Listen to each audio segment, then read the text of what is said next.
গোৱালপাৰা পৌৰসভাৰ কৰ্মজ্ঞানহীন কাণ্ডই দুৰ্ভোগ ভোগাইছে গোৱালপাৰাৰ এটা অঞ্চলৰ ৰাইজৰ মাজত।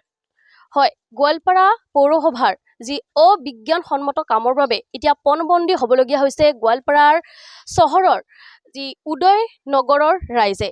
এয়া আমি দেখুৱাইছোঁ এটা পথ, এয়া পথ নে পথাৰ আপুনি ধৰিব নোৱাৰিব, কাৰণ ইয়াত দেখিবলৈ পোৱা গৈছে মাজত বোকা পানীৰে আৱৰি থকা এইটো পথ, আৰু এয়া হৈছে গোৱালপাৰা চহৰৰ মাজমজিয়াৰ যি 15 নং ৱাৰ্ডৰ উদয়নগৰৰ ছবি এয়া।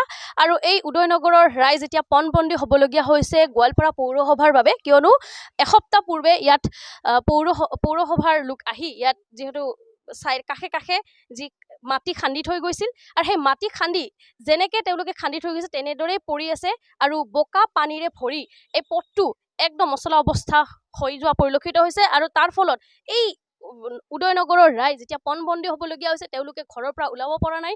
আৰু এই অঞ্চলটোতে আচলতে এটা হোষ্টেলো আছে, য'ত প্ৰায় 50-100 গৰাকী ছাত্ৰী থাকে। এই ছাত্ৰীসকল এতিয়া ঘৰৰ পৰা ওলাব পৰা নাই, বিদ্যালয় তেওঁলোকে যাব পৰা নাই, কলেজলৈ যাব পৰা নাই, এনেধৰণৰ এটা পৰিৱেশৰ সৃষ্টি হৈছে।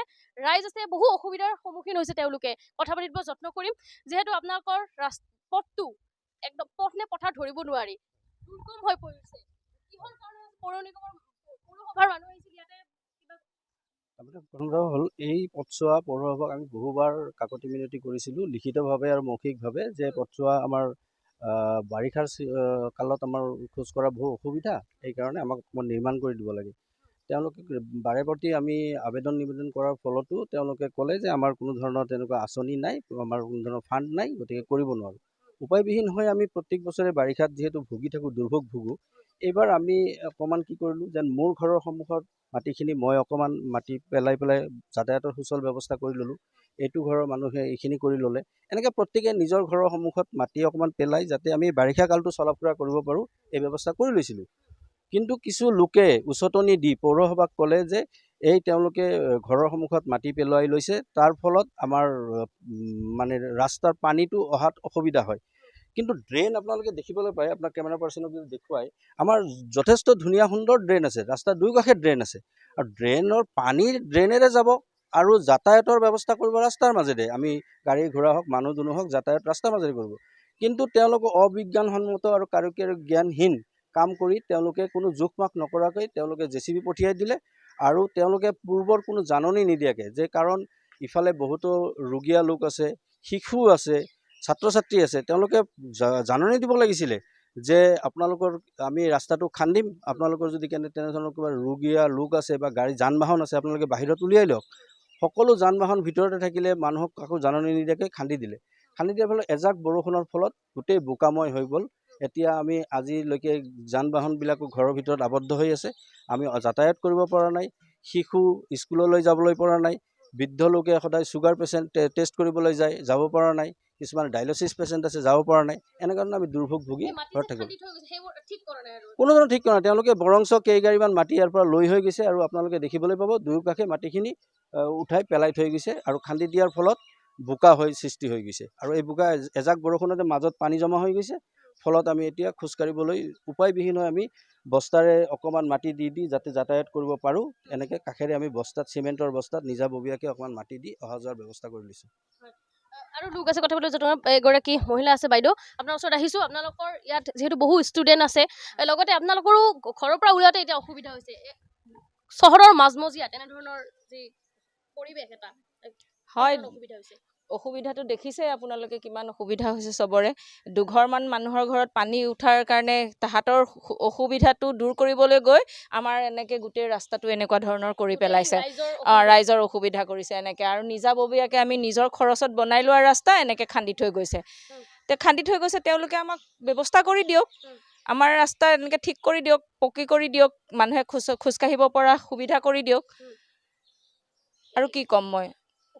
আমাৰ অসুবিধা হয় আৰু তেওঁলোকে ড্ৰেইনটো উলিয়াৰ ব্যৱস্থা কৰক। মেইন ড্ৰেইন যিটো গৈ পেলাই আপোনাৰ হাছিলা বিলত পৰিবগৈ, সেই ড্ৰেইনটো উলিয়াৰ চেষ্টা কৰক। ৰাস্তা খান্দিটো ৰাস্তাইদি পানী নিলেতো সেইটো নহ'ব নহয়।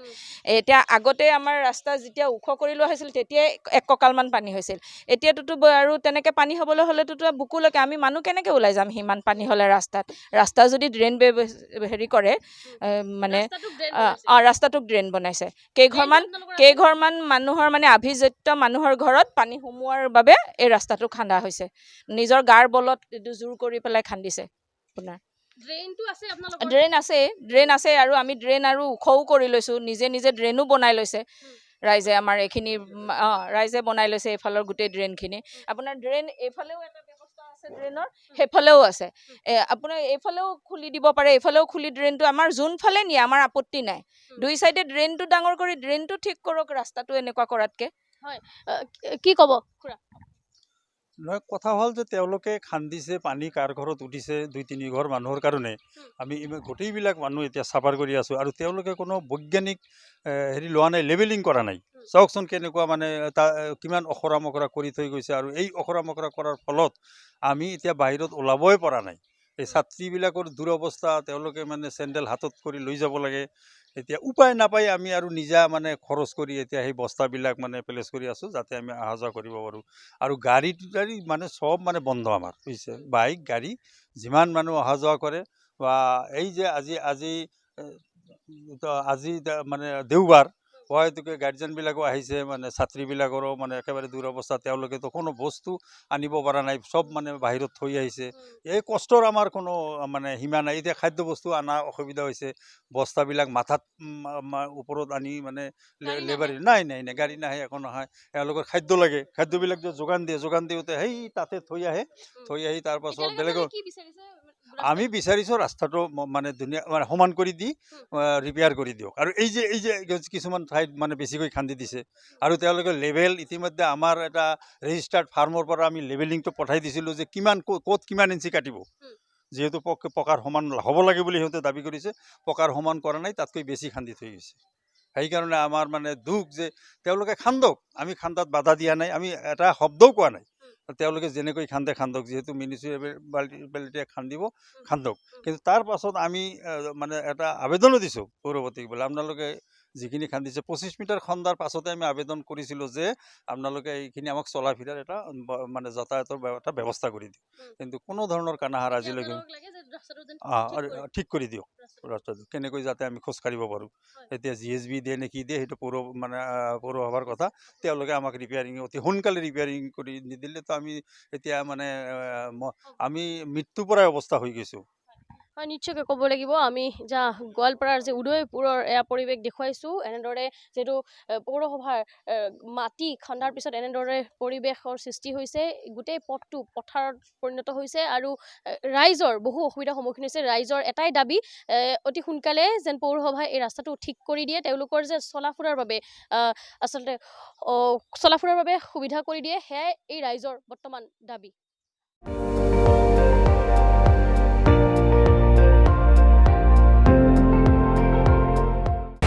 আপুনি চাই আছে ND24, সৰ্বশ্ৰেষ্ঠ নহয়, সৰ্বোত্তমৰ দৌৰত।